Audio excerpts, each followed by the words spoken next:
और एक बात उन्होंने कहा कि जान देंगे लेकिन अपना हक नहीं देंगे। एक बात उन्होंने कहा कि मेरा जान चला जाएगा कोई बात नहीं है, लेकिन सहायक पुलिसकर्मियों का हक हम दिला के रहेंगे, ये बात उन्होंने कहा। जोहार, नमस्कार। इस समय हम लोग रांची में मौजूद हैं और कई दिनों से जो है पुलिसकर्मियों का, जो सहायक पुलिसकर्मी हैं, वे लोग अभी भी धरने पर बैठे हुए हैं। आपको याद होगा कि 19 जुलाई को सीएम हाउस घेराव करने के लिए सभी पुलिसकर्मी, सहायक पुलिसकर्मी वहां पर पहुंचे थे और उनके साथ छात्र नेता देवेंद्र नाथ महतो भी पहुंचे थे। उसी दौरान वहां पर लाठीचार्ज होती है। लाठीचार्ज होने के बाद वो घायल हो जाते हैं। रिम्स से उनको रेफर किया जाता है। रिम्स में 4 दिन लगातार इलाज चलता है। उसके बावजूद भी उनका हेल्थ सुधार नहीं हो पाता है।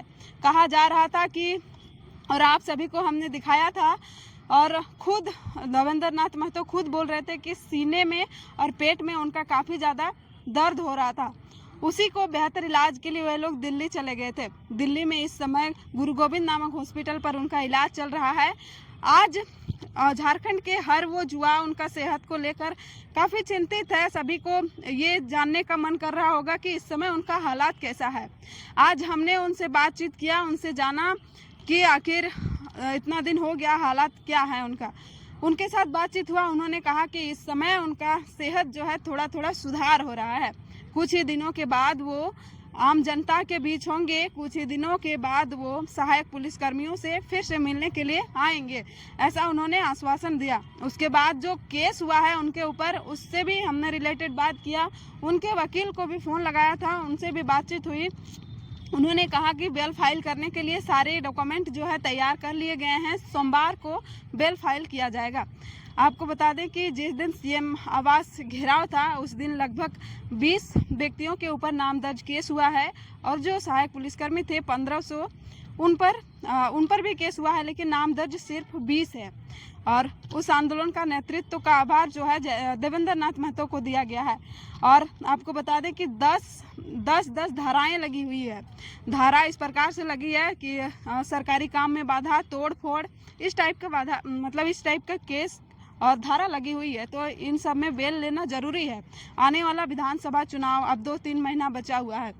आपको याद होगा कि लोकसभा चुनाव में उनको नॉमिनेशन के दिन अरेस्ट कर लिया गया था। अरेस्ट करने का कारण यही था कि जब सीजीएल जेएसएससी ऑफिस घेराव था, उस समय वे आंदोलन का नेतृत्व कर रहे थे। उस समय भी उनके ऊपर केस हुआ था।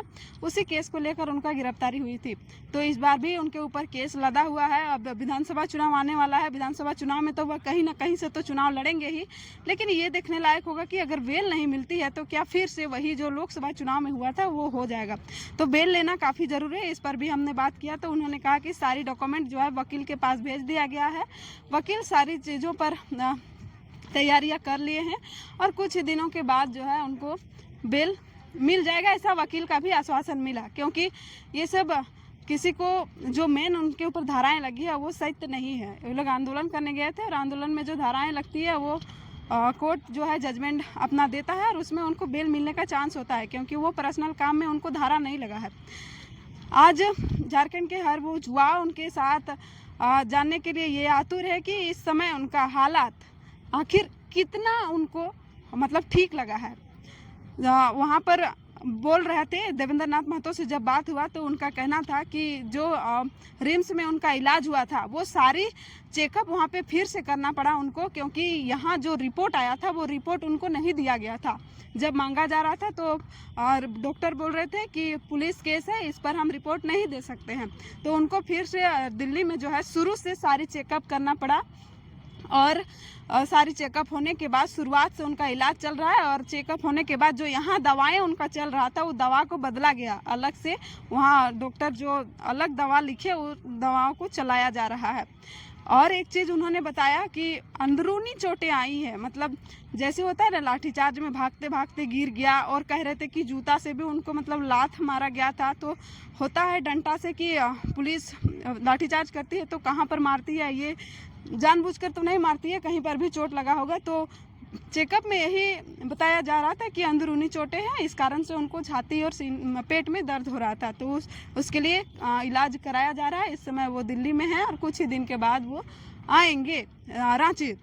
और एक बात उन्होंने कहा कि जान देंगे लेकिन अपना हक नहीं देंगे। एक बात उन्होंने कहा कि मेरा जान चला जाएगा कोई बात नहीं है, लेकिन सहायक पुलिसकर्मियों का हक हम दिला के रहेंगे। ये बात उन्होंने कहा आखिरी समय में। उसने कहा कि मेरा जान चली जाए कोई बात नहीं है, लेकिन उनका जो हक अधिकार है वो बहुत मेहनत करते हैं। मतलब पुलिसकर्मियों के ऊपर, जो सहायक पुलिसकर्मी हैं उन लोगों के ऊपर वे बहुत ज़्यादा समर्थन देते हुए नज़र आए।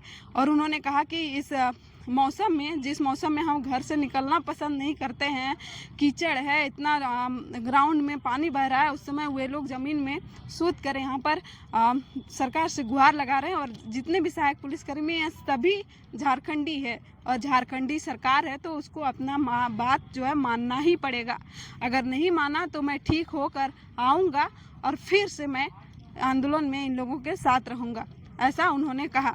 तो आप सभी के लिए खुशखबरी है कि इस वक्त उनका हालात जो है, उनका जो सेहत है वो थोड़ा सा सुधार हुआ है। और उन्होंने आश्वासन दिया कुछ ही दिन के बाद वो आपके बीच होंगे। बने रहिए हमारे खबर।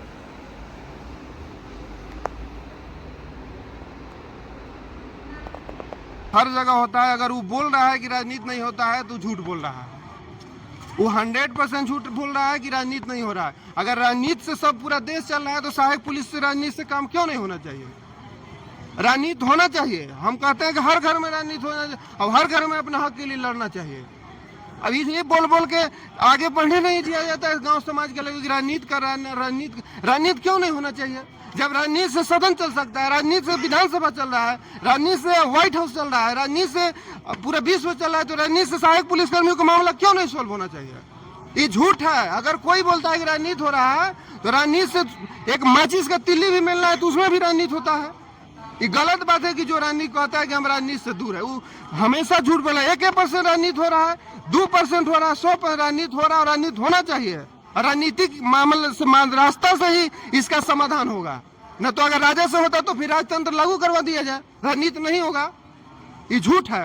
तो 26 जुलाई से मानसून सत्र जो है सदन में होना है, तो क्या चाह रहे हैं कि ये मामला वहाँ पर उठे और आप लोगों के ऊपर जो है एक ठोस निर्णय वहाँ से निकल कर के आए? मानसून सत्र चले, कैबिनेट चले, कहीं चले, सरकार की मंशा हमारे प्रति थोड़ा गहरा होना चाहिए। अब जहाँ से भी निर्णय लेना है ले। और तुमको अगर हम थोड़ी कर रहे हैं कि जेमे हम पर राजनीति न करें, हम माना थोड़ी कर, सब कोई राजनीति करे, लेकिन हमारा काम करे, उसके बाद उनको मुबारक हो राजनीति, कोई दिक्कत नहीं है। झूठ हम नहीं बोलते हैं और न बोलना चाहिए। आप लोग प्रतिबंधित क्षेत्र तक पहुंच गए थे, उसको लेकर कुछ बात हुआ? क्योंकि आप लोगों के ऊपर FIR भी हो चुकी है। अगर आंदोलन हो और FIR न हो तो फिर आंदोलन क्यों हो रहा है? आंदोलन का श्रृंगार है FIR। और मैं गलती अगर हुई है तो स्वीकार, कानून के खिलाफ नहीं जाऊंगा। कानून जो सजा देगी हम स्वीकार करते हैं। देवेंद्र दादा के कहेंगे कि हम लोग के लिए जिस बहादुरी से लड़ें और लाठी खाएं। हम लोग के सहानुभूति तो है, लेकिन हम लोग भी बहुत गहरा दिल आंसू आपके साथ है।